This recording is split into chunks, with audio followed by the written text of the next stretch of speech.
ବାଂଲାଦେଶ ବିପକ୍ଷ ଟି-20 ସିରିଜ୍ ପାଇଁ ଘୋଷଣା ହେଲା ଘାତକ ଦଳ। ବାଂଲାଦେଶ ବିପକ୍ଷ ଟି-20 ସିରିଜ୍ ପାଇଁ ଭାରତର ଭୟଙ୍କର ଦଳ।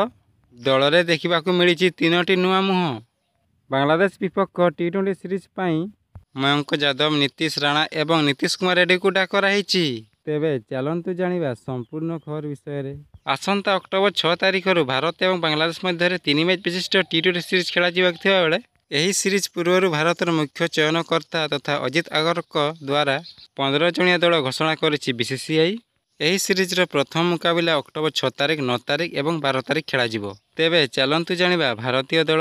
ସୂର୍ଯ୍ୟକୁମାର ଯାଦବ, ଅଧିନାୟକ ଅଭିଷେକ ଶର୍ମା, ରିଙ୍କୁ ସିଂ, ସଞ୍ଜୁ ସାମସୁନ, ରିୟାନ ପରାଗ, ହାର୍ଦ୍ଦିକ ପାଣ୍ଡ୍ୟା, ନୀତିଶ କୁମାର ରେଡ୍ଡୀ, ଜିତେଶ ଶର୍ମା, ୱାଶିଂଟନ ସୁନ୍ଦର, ରବି ବିଷ୍ଣୋଇ, ବରୁଣ ଚକ୍ରବର୍ତ୍ତୀ, ଅର୍ଶଦୀପ ସିଂ, ମୟଙ୍କ ଯାଦବ, ନୀତିଶ ରାଣା। ତ ଫ୍ରେଣ୍ଡ, ଯଦି ଭିଡ଼ିଓଟି ଭଲ ଲାଗିଥିବ ଭିଡ଼ିଓଟିକୁ ଲାଇକ୍ କରନ୍ତୁ। ଭିଡ଼ିଓଟି ଦେଖିଥିବାରୁ ଧନ୍ୟବାଦ।